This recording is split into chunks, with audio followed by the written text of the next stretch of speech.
seated.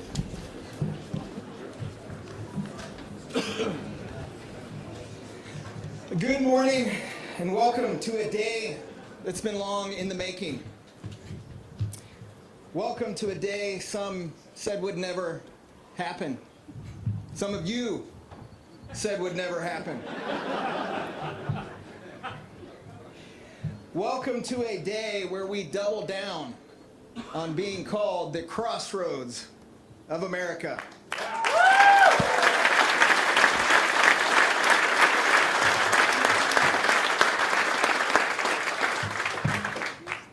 Thank you all for being here today to celebrate really what is a historic moment, the most historic moment as it comes to transportation in the state of Indiana.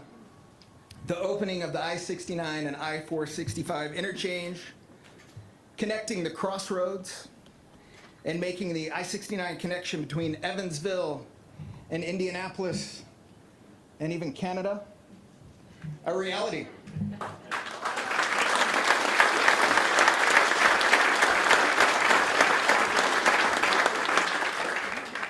I'll start my comments today with a quote from President Dwight Eisenhower. Some of you may know, considered the father of the interstate system.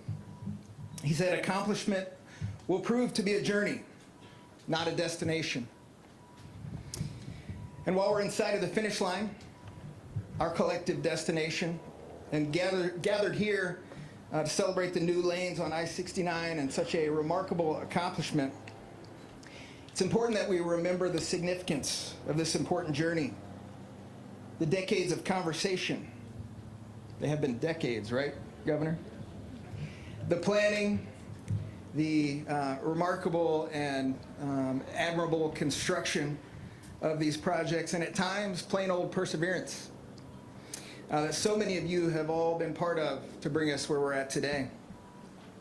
But before I continue, I do want to take a moment to recognize the designation of the southern portion of I-69 as the Iraq-Afghanistan Veterans Memorial Highway, as designated by House Concurrent Resolution number 17 back in 2017, as commemorated by the brown sign to my right.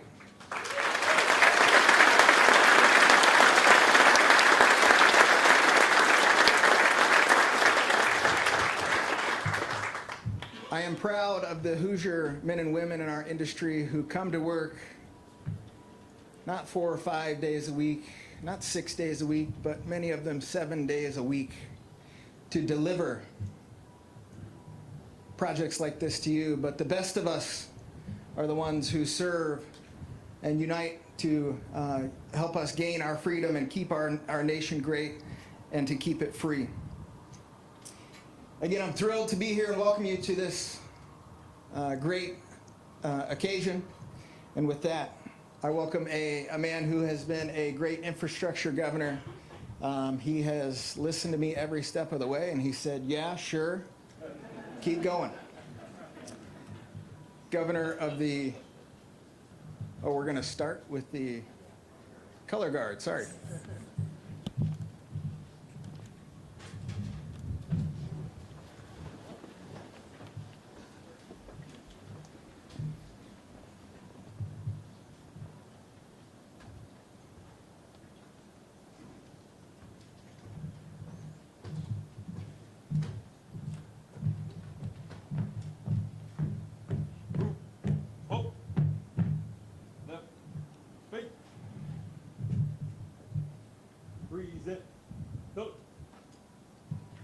Oh, say, can you see by the dawn's early light what so proudly we hailed at the twilight's last gleaming, whose broad stripes and bright stars through the perilous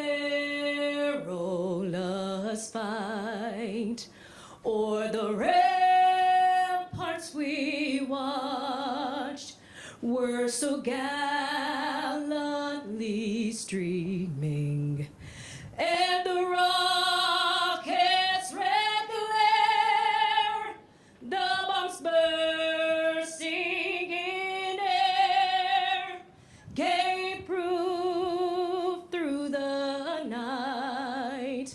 that our flag was still there. Oh, say, does that star-spangled banner yet wave o'er the land of the free and the home of the brave?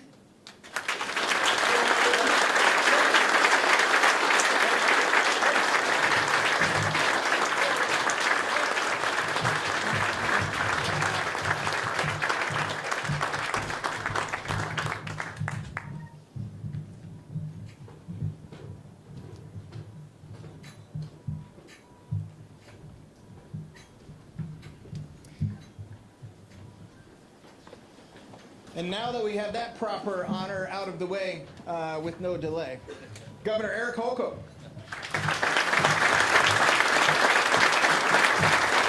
Thank you, Mike.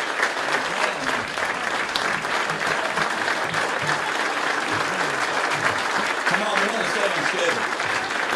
We're ahead of schedule right now.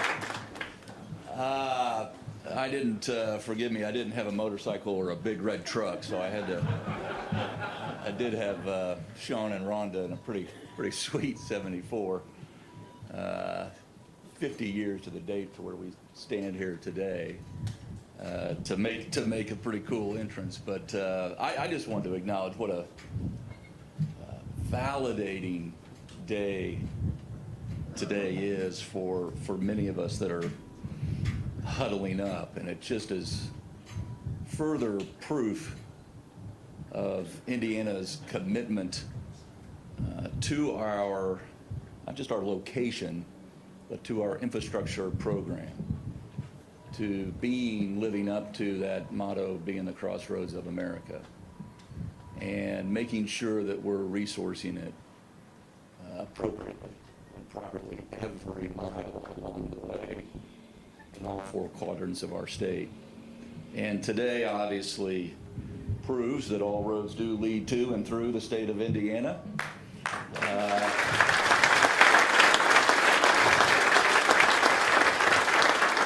And now from every direction, and this puts to rest a long, tired, lingering conversation about would this ever happen?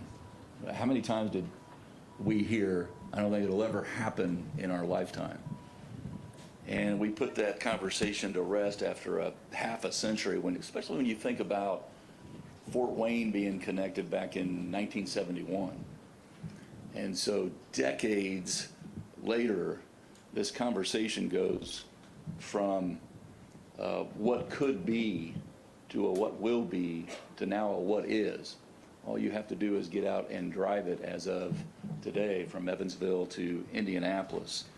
And to think about our portfolio, to think about 70 and 74 and 65 and 69, getting to all those destinations and then far, far beyond. Now we're able to truly say that we are the crossroads of America, no matter which direction you're setting sail. And all those conversations took a turn for the better back when one of my predecessors on stage, then Governor Mitch Daniels, I remember that day vividly, as I know you must, in July of 2008, and I remember you looking in the eyes of Sue Crozel from Posey County. And Sue very eloquently told you that she saw I-69 as a road to the future that would keep her grandbaby closer to home because the opportunities that would follow along this route. And as true as she said it then, as true as it is today.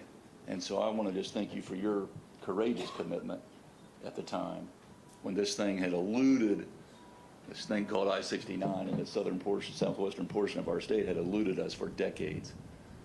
And then followed by former Governor Mike Pence's commitment to continuing to go from Crane up to Bloomington, Indiana, further proving and saying to the world that we're going to finish this thing, and committed to something that would outlive their terms. This is something that is illustrative of how they approach the job. And for us then to come in and take the baton from you two with all that progress and all that momentum working its way north, to get it from Bloomington to now where we sit and stand today, this has turned a lot of cynics. They're going to have to find something else to doubt in their lifetimes. But it's not going to be I-69 anymore as of today. So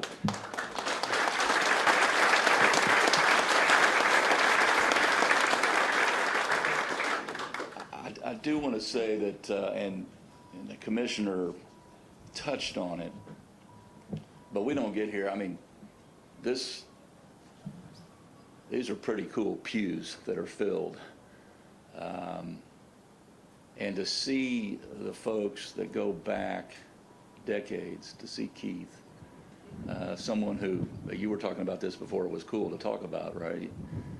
And to see folks that had thought that this would never happen in Lagodi and Odin and Petersburg, not just to Evansville to Indy, but all the points in between, and all the mayors and commissioners and councilmen, and they said, what do we got to do to throw in to make sure this actually is realized for future generations?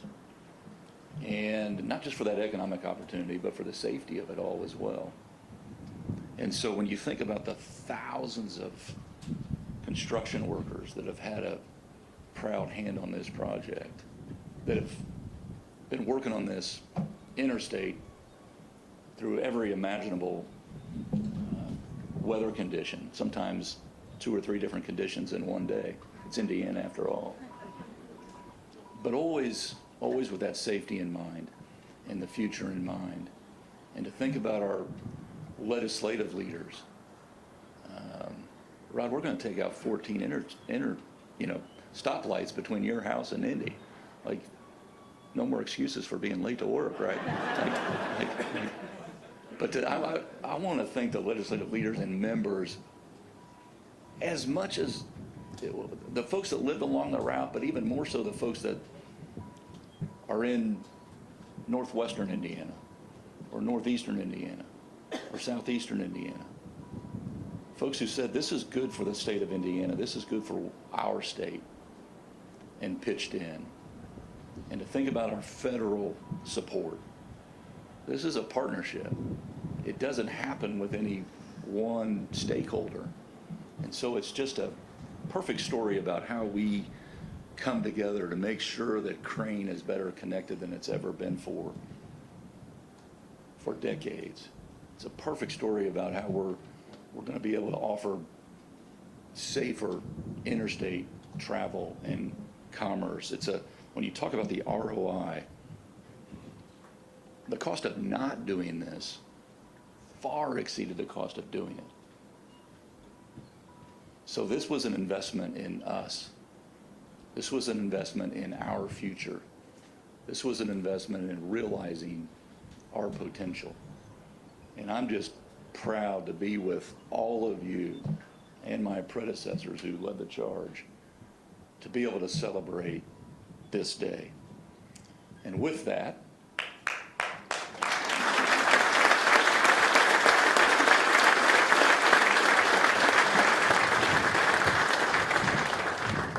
and as Mike stated, this is connecting us not just with 2 other states, and 2 other countries, by the way, 2 very important trading partners that purchase what we grow and make here in this corridor, having the Midwest connected to both Canada and Mexico ultimately. But to have my immediate predecessor, someone that knows a lot about the state of Indiana, someone that knows a lot about America, and someone that knows a lot about America's place in the world and what this interstate means to it all. Proud to introduce my friend, your friend, Mike Pence.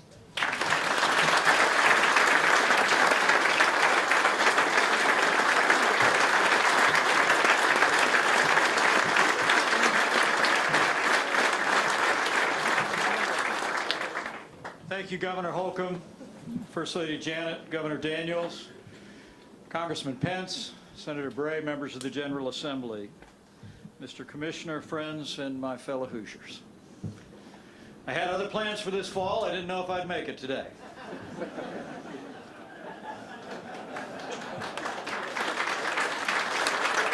But it is great to be back home again in Indiana, I promise you. And I thank you for the warm welcome. All kidding aside, it is a great privilege and very humbling for me to be able to share this moment with all of you. It's a historic day, the grand opening of I-69, so eloquently described in its importance by the governor just moments ago. As the commissioner quoted President Eisenhower, this is the culmination of an epic journey, which I am told is nearly 80 years in the making, that Hoosiers first began to speak about creating an artery from our capital city to Evansville. And I agree with the governor, this is more than just a highway, it's a monument to the determination of the people of Indiana and leadership for generations to leave this state better than we found it, to create opportunities for our children and grandchildren. You know, I heard just the other day that the former Dean of Agriculture at Purdue University, who would go on to be Secretary of Agriculture, Earl Butz, was touring California, and a friend pointed to the Sierra Madre and said, you know, on a clear day, he said, it's absolutely beautiful. And Earl Butz apparently said, you know, there's not much to see in Indiana, but you don't need a clear day to see it. I can only assume that's because Earl Butz never took a ride on I-69 to Evansville. Is it a beautiful drive?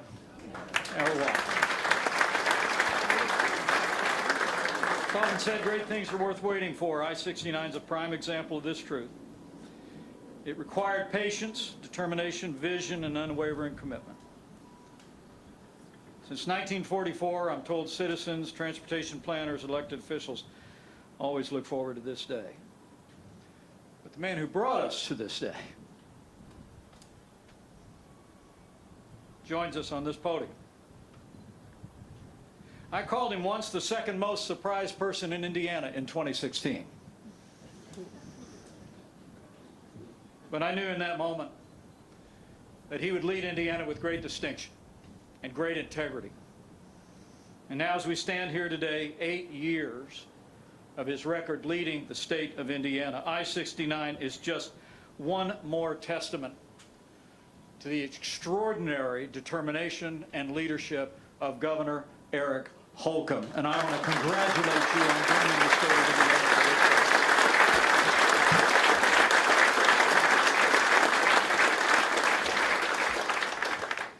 And it's just so much like him to share this moment. He personifies such Hoosier humility to share this moment with a couple of his predecessors. And Governor, or as Mitch just said, a couple of has-beens. And I want to thank you for that honor. You know, serving as governor of Indiana was an extraordinary honor in my life and the life of my family. And it's still, frankly, the title I most prefer people to use. But as Governor Holcomb knows, and my predecessor knows, as the old saying goes in Indiana, when you see a box turtle on a fence post, one thing you know for sure: he had help getting there. I appreciate the opportunity to acknowledge some people that got us there. And if they're inclined to stand when I name them, I'd sure appreciate it. Members of our administration that helped see this way through, including INDOT Commissioner Carl Browning, former INDOT Commissioner Brandy Hendrickson, my former Chief of Staffs Bill Smith and Jim Adderholt, my former General Counsel Mark Ahern, and the Director of the Office of Management and Budget, who particularly worked with the Indiana Finance Authority to get Section 5 put together in a public-private partnership, Chris Atkins. It was the men and women in our administration that allowed us to play our part, and I want you to give them a round of applause for their work.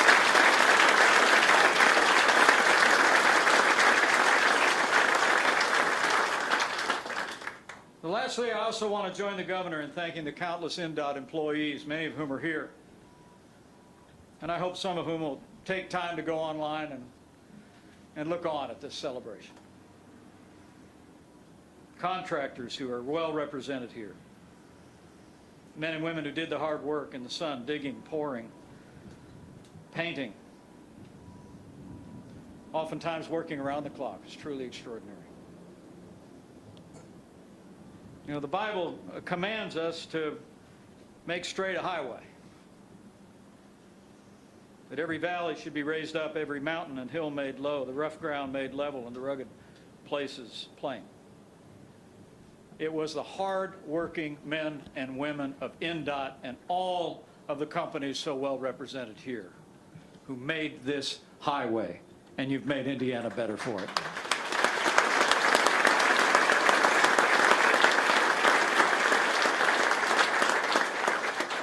Lastly, I have the great privilege of acknowledging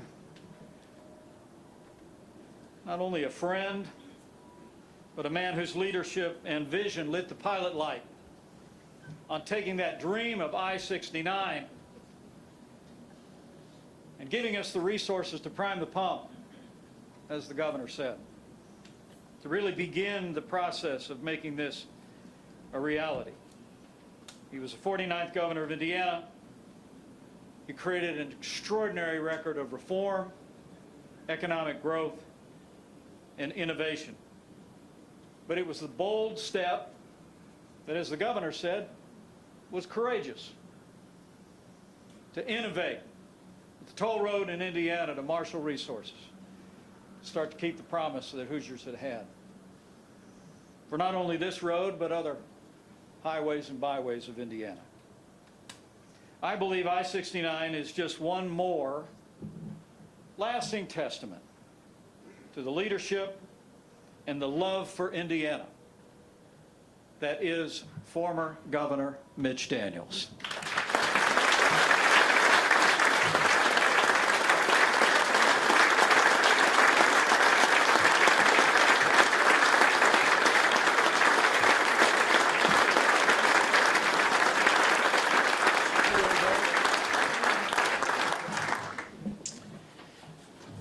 We all have those moments in our lives that no matter how long we live, we'll always remember. Somewhere up in my top 10, maybe 5.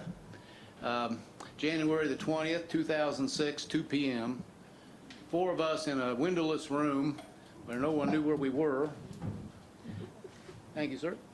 And opening bids to see whether somebody out there, as we suspected, might believe they could liberate some trapped value from a 50-year-old toll road, losing money, still had the bonds unpaid, in order that we might close what we were told at the time was at least a $2.5 billion infrastructure gap, including any hope of building several major projects that people had thought about a long, long time. And when we opened the last envelope and saw a bid for essentially $4 billion cash, we all instantly saw a whole new future. And I'm not stretching it when I say I saw this day. I didn't know how long it would take, but I saw this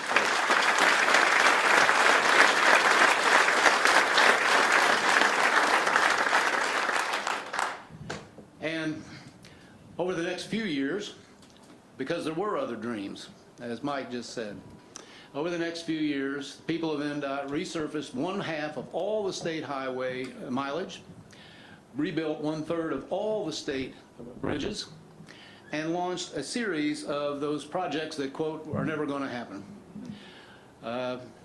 Thoroughfare US 31 from South Bend to Indianapolis.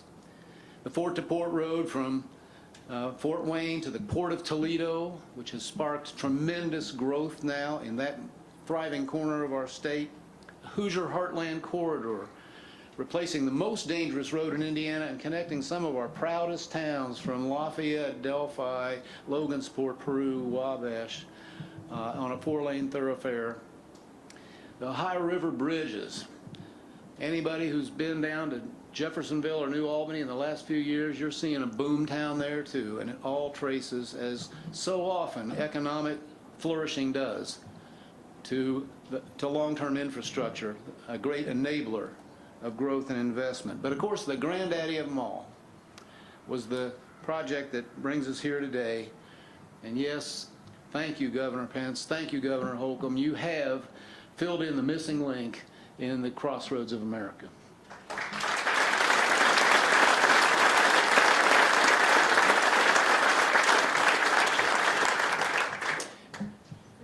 You know, brushing through that list of results that came from that one small envelope, one would think this was a easy run, a no-brainer, but as so many of the faces, beloved faces I see in this tent can testify, it wasn't easy.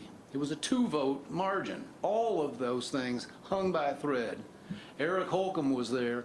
Many of you were there. You know who you are. Thank you for what you did. It was not, as obvious as it seems now, it was not an easy slog, but we made it.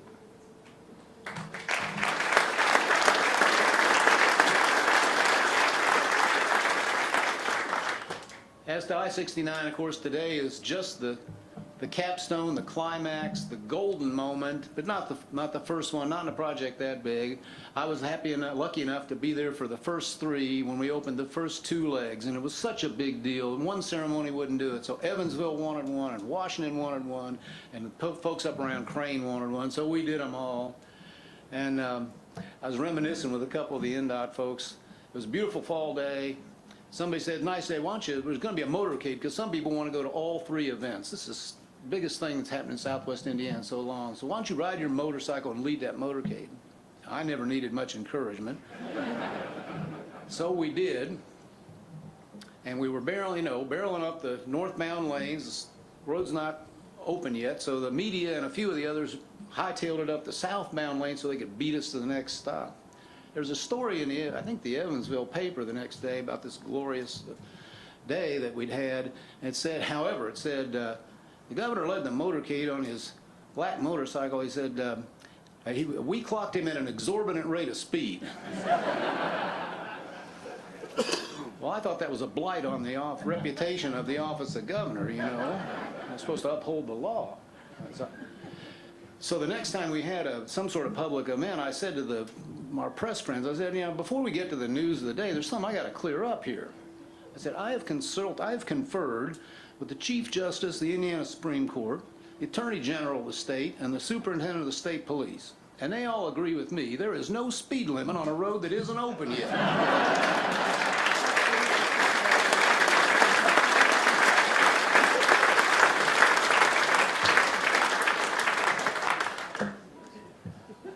So I have people to thank too. I add my amen to those who were already named by Governor Eric and Vice President Mike.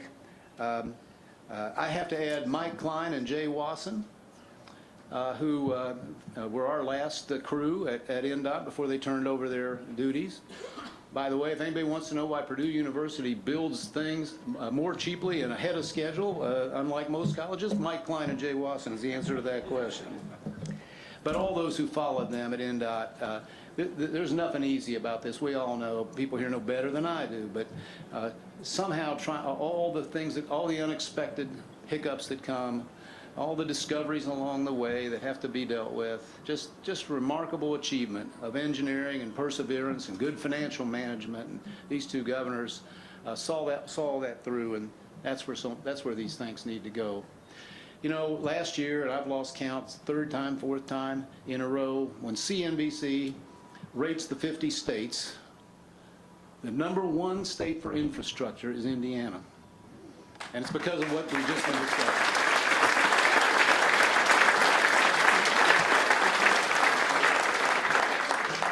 And now we just need to resolve to stay there. This work is never done, and besides which we have a lot more to maintain than we ever did. But the people in this tent who got us here are the people to make sure that we stay on top. Let me just finish by reminiscing that 2 of the principal themes of our time in public service were that in our state, in Indiana, we are all in this together. There is no place too small. There is no place too remote for us to care about it and to be determined to pull into the Hoosier family and help to flourish if we can. And secondly, that our state has to be a place that thinks big, and as we used to say, aims high. And there is no better embodiment of those two ideals than I-69. All those wonderful little towns that Eric mentioned, and 100 more I could name and come back in my memory right now, with new hope and new possibilities, both to grow and to be better, even better places to raise families. And then, of course, there's the size of this project and all that went into it. I mean, that's the way we ought to think in this state. That's the way I hope that we always will. So on this day when a really, really big one comes true, let's resolve that forever we will be a state that dreams big and then goes and makes those dreams real. Thank you and congratulations.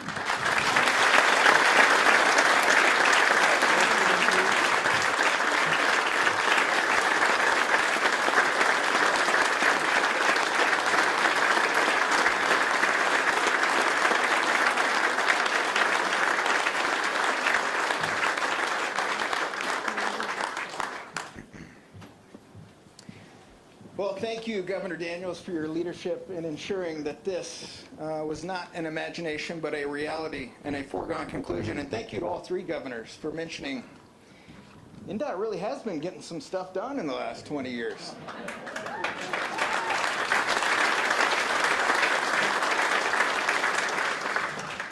The significance of the corridor really cannot be overstated. We like to talk about, our current governor likes to talk about economic development a whole lot. And it's really important. We anticipate $4 billion, over $4 billion of direct economic development happening from this project. But the geek in me gets really excited about the safety benefits that we'll see, about the mobility benefits that we already see.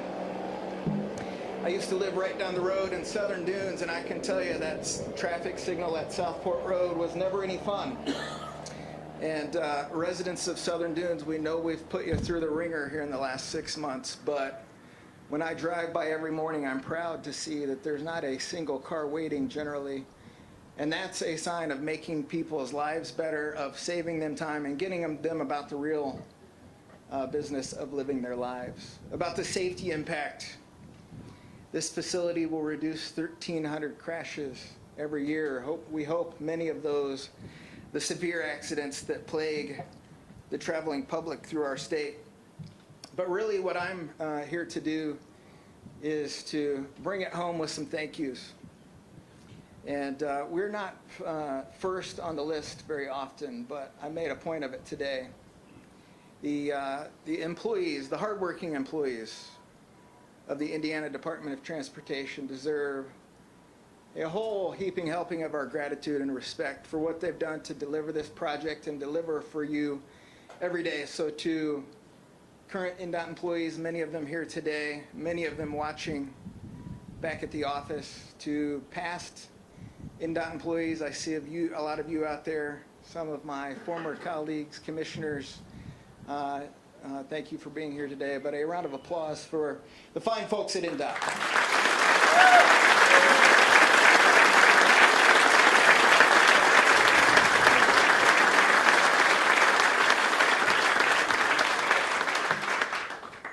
I couldn't be more proud of the folks that go to work for us every day, the skilled workers who ply their trade, as I said, 6 and 7 days a week, that the governor mentioned in all of the elements, be it hot, be it cold. The last time we did this, I think it was a little bit cold, right, Senator?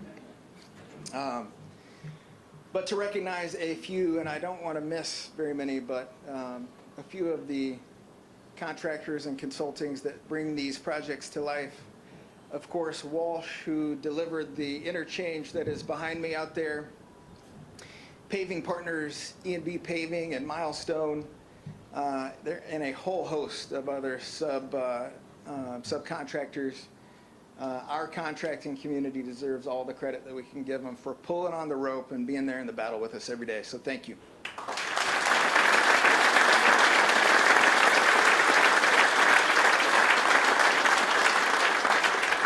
To our consultant partners, it really is more than just the two I'll recognize today, but our engineer of record on the finish line is American Structure Point. Our owner's rep, H&TB. See a lot of Lockmuller folks in the room, a lot of folks from United, but really, I have no idea how they think of some of the ideas that they do, but we're glad that they do. So thank you for all of your work on this project.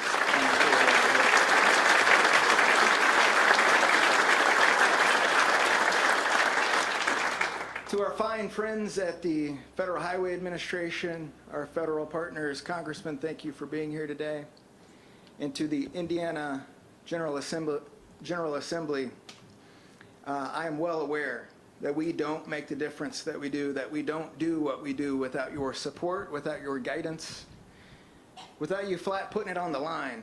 Gas taxes are not very popular all the time, but we don't do the transformational things that we do in the state of Indiana relative to infrastructure without all of your support. So thank you very much.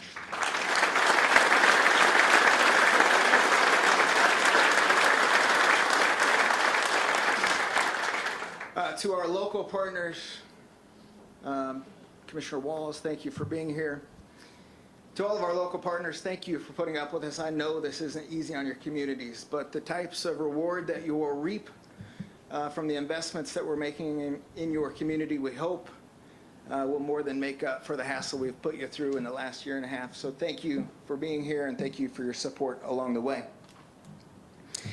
With that, I'm going to stop talking, and we're going to get about cutting a ribbon. But before we do that, you've all been handed a finish line. So rather than a moment of silence, I think what we would like to do is have everyone raise their flag, wave it high, in just appreciation both of the veterans that we honor here today and also the fine workers that we've got out here delivering this project and the corridor as a whole. So with that, thank you for being here, and let's go across the finish line. Thank you very much.